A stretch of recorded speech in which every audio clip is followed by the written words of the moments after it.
Piedade, nesta segunda-feira, dia 12 de novembro de 2018. E já na volta deste bloco eu tenho um recado muito especial para você que está em casa, viu?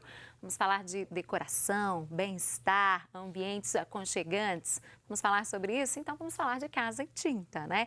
Você sabia que a cor da parede da sua casa, do seu escritório, pode influenciar diretamente o bem-estar aí do seu lar, do seu ambiente de trabalho? Pois é, gente, nessa hora, escolher a tinta certa é fundamental para você ter um bom resultado e nenhuma dor de cabeça no futuro, viu? E na Casa e Tinta você vai encontrar tudo que precisa para a pintura, com produtos de qualidade e, claro, tem profissionais qualificados para identificar para você o melhor produto de acordo com as suas necessidades, viu? E além disso, gente, os preços não precisam nem de você se preocupar, né? São baixos o ano todo. E a Casa e Tinta é uma rede de lojas de tintas tradicional em Minas Gerais, com mais de 30 anos de mercado, viu? E no total são 32 lojas. Então eu tenho certeza, não precisa de se preocupar em andar muito não, porque uma delas está aí bem pertinho de você. E esta semana, visitando a loja Casa e Tinta, lá da rua Jacuí, número 3727, fica ali no bairro Ipiranga. Se você for a essa loja e falar para o gerente Lucas, que assistiu ao nosso programa, você vai receber na hora um brinde especial. Então, vá até essa loja lá na rua Jacuí, converse com o Lucas, fala, olha, eu estava assistindo Manhã da Piedade, por isso estou aqui para conhecer a loja, os produtos. Você vai ganhar na hora um brinde, viu?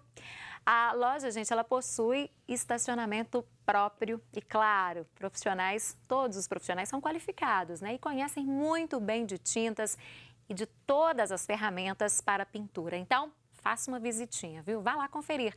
São tintas imobiliárias, industriais. Também você vai encontrar materiais elétricos, de acabamento e ferramentas para pintura em geral. E é claro, sempre, né, com aquele compromisso de vender tudo pelo menor preço. Então, quer mais alguma informação antes de você ir até a loja Casa e Tinta lá da Jacuí? Basta ligar 3271-4300, 3271-4300. Ligue e comprove, viu, que eu estou falando para vocês nesta manhã. Casa e Tinta é a loja que é a casa de tintas de verdade sempre para você. Então, procure hoje mesmo, viu? Depois de falarmos de decoração, gente, agora o assunto é saúde.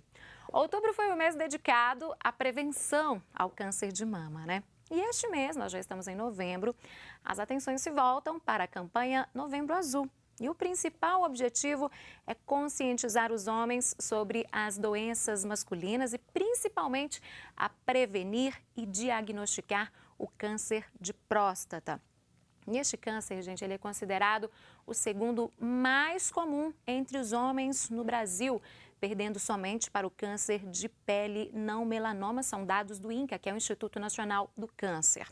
E sobre este assunto agora eu converso aqui no programa com o doutor Paulo Arantes. Doutor, bom dia, seja bem-vindo aqui ao nosso programa. Bom dia, Síria, é um prazer estar aqui, muito obrigado pelo convite. Doutor, nós estamos falando de novembro, que é um mês dedicado, então, a essa campanha de conscientização.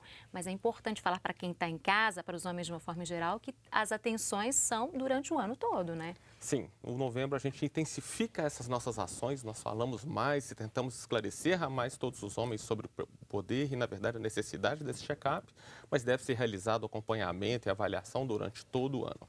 Agora, quando nós falamos em próstata, às vezes ainda surgem algumas dúvidas, né? Sim. Para os homens de uma forma geral, sem falar que há preconceitos ainda sobre o assunto. Qual que é a função da próstata no organismo do homem? Na verdade, a próstata, assim como outras glândulas do trato genital, são responsáveis por produzir substâncias que vão compor o esperma. Então, ela produz algumas substâncias que são necessárias para neutralizar pH, para nutrir o espermatozoide, coisas do tipo. Bom, e como a gente trouxe agora há pouco dados, por que esse tipo de câncer é tão comum ainda, doutor? Há uma predisposição genética, na verdade, do organismo. Infelizmente, nós temos falhas no tecido prostático que acabam tornando esse câncer muito comum. Então, na verdade, assim, a frequência com que ele ocorre é muito realmente uma predisposição do organismo a esse tipo de problema. Hereditariedade tem algum fator que pode influenciar nesse processo? Nós temos a hereditariedade, então, se o pai, algum irmão ou algum tio teve câncer de próstata, essa chance aumenta, a pessoa deve ter um rigor maior nesse check-up.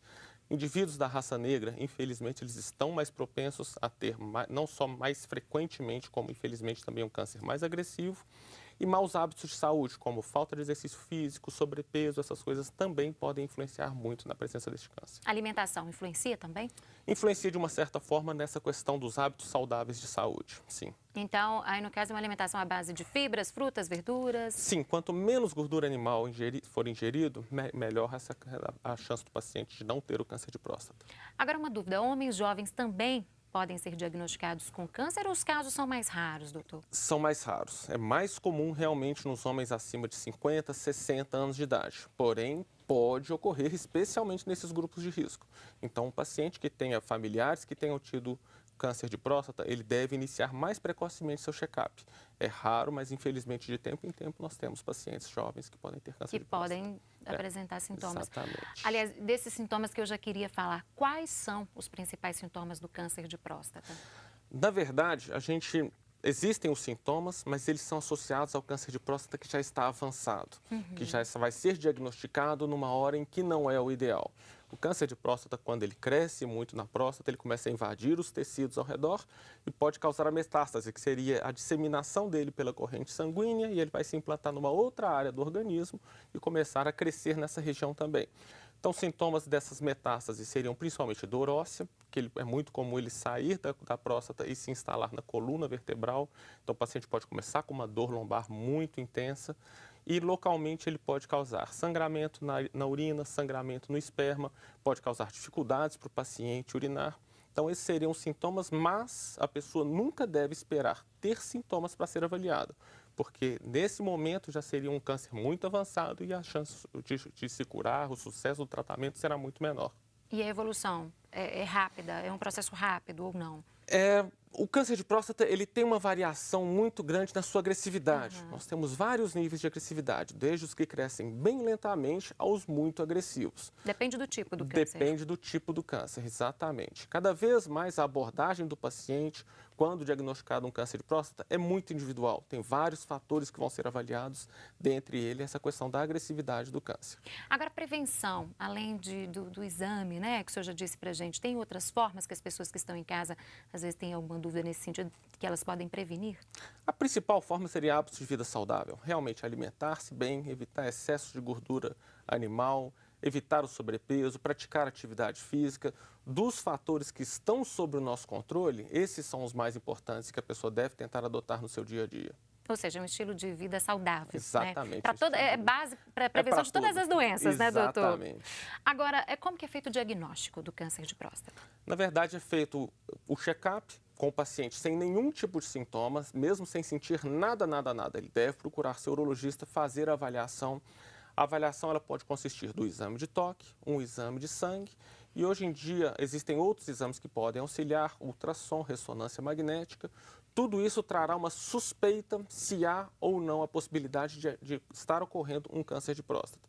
Se o urologista notar alteração nesses exames e tiver uma dúvida, ele vai pedir uma biópsia da próstata e ela sim dá esse diagnóstico se tem ou não um câncer de próstata. E a partir de qual idade é indicado aí os homens a realizarem esses exames, doutor? A recomendação formal da Sociedade Brasileira de Urologia é que a partir dos 50 anos de idade, todos os homens devem fazer. Todos os homens, sem exceção. Todos os homens, fazendo parte do grupo de risco ou não? Independente. Os que estão dentro do grupo de risco devem adiantar para 45 anos de idade. Antes não é necessário?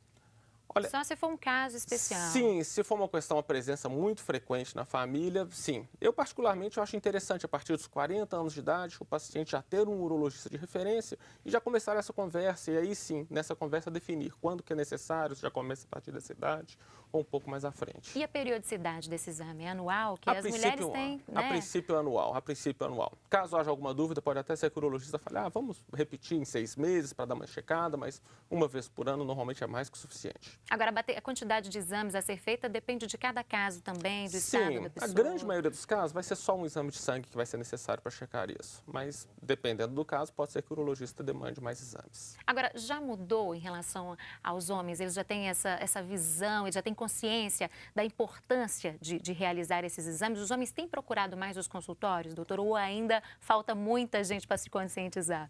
Já mudou bastante. Na verdade, essa questão do preconceito, o receio do exame de toque, hoje em dia realmente já reduziu muito. A gente vê que em pesquisas que mostram por que o homem não procurou, seria do receio de ter o diagnóstico do câncer de É o próstata. medo, então? É o medo de ter o diagnóstico hoje em dia o maior empecilho. A questão do exame de toque, se necessário ou não, isso aí realmente já caiu por água abaixo. Não é mais o problema. Não, é o, não é é o mais o resultado do problema. exame que gera esse medo. Exatamente, Então. é o receio de ter. E pode concluir, por favor. Agora, a única coisa que a gente sempre fala muito para os nossos pacientes é esse. O câncer de próstata, ele irá ocorrer com esse medo ou não. E, na verdade, a pessoa vencendo isso e tendo um diagnóstico precoce, se ela for avaliar logo, a chance do tratamento ser de sucesso é muito maior. Podemos falar em torno de 100% de cura se for diagnóstico recente ali no Acima início? de 90%, com certeza. Acima de 90%. É a grande diferencial. Se a gente tem um diagnóstico inicial, nós vamos ter acima de 90% de cura. Se o diagnóstico já for na hora que o paciente apresentar metástase, a gente sabe que praticamente 60% a 70% desses pacientes vão falecer em menos de 5 anos. Então, realmente é muito diferente o cenário entre um diagnóstico precoce e um diagnóstico tardio. Tá certo, então. Doutor, o senhor continua conosco no próximo bloco, porque é um assunto tão importante, que tem muitas dúvidas quem está em casa, tenho certeza, e a gente vai falar mais sobre isso, então, tá bom? E agora nós vamos, então, para um rápido intervalo. No próximo bloco, continuamos a falar sobre prevenção, diagnóstico, tratamento do câncer de próstata. Não saia daí, nós voltamos já já.